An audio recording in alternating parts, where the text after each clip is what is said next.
60 Minutes Overtime. We are doing a story this week on 60 Minutes about voting by mail or absentee. It is a phenomenon that has been growing over the last decade, and it has really taken off in this time of pandemic. We actually ran out of envelopes for a couple days. So it was an overwhelming surge, and it was very, very stressful to voters in the city of Milwaukee. Voters who, for their entire lifetimes, had voted in person and really had no idea how to navigate the absentee voting process. We spoke with Neil Albrecht, and he's the executive director of the Milwaukee Election Commission. What do election officials need now to administer smooth and fair elections in November? We need lawmakers to develop laws that accommodate and that are designed around a pandemic during a presidential election. And we need them to develop systems that recognize the challenges that this will present to voters across the country. The safety of the poll workers is a big issue. Ordinarily, they have 180 in-person polling sites in the city of Milwaukee. But in the midst of this pandemic, for their April 7th primary election, they had only 5. So many of the poll workers were afraid of coming out in the pandemic. The result was long lines of aggravated voters. So what are you expecting in the general election in November? We are now preparing for the worst. We're looking at things like how can we institutionalize drive-through voting? How can we make in-person voting safer? How can we make absentee voting more accessible to the public? We want people to vote absentee ballot by mail because it is the safest way to vote during a pandemic.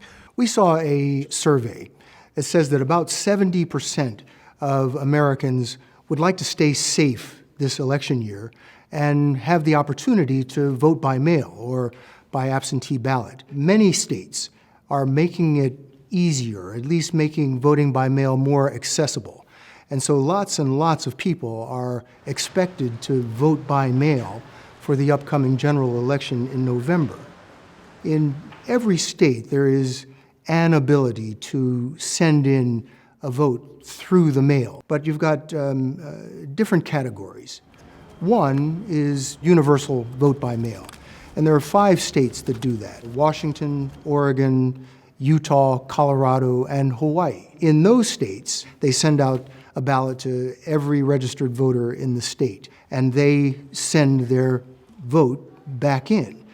And most of the states have many drop boxes all around the state for you to drop your ballot into the drop box, or you can put it in the mail, or you can show up in person on election day and drop it off at a polling place. Most of the others have absentee voting. With absentee balloting, you have to request the ballot.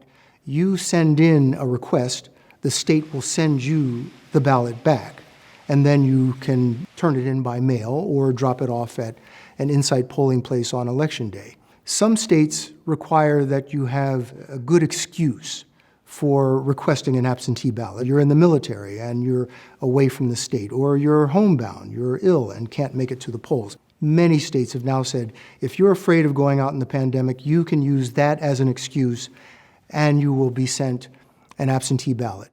But there are a number of states that will not consider the pandemic a good excuse for getting an absentee ballot. Of course, there are concerns that the ballots could get lost in the mail, but in truth, when people do analyses of elections, it does not show up as something that has much impact on the outcome of any election. But your concern about fraud, when a state sends out an absentee ballot, it has your name and you have a barcode on the envelope that is attached to your name. So it goes to you, it comes back from you. Every state has an election website.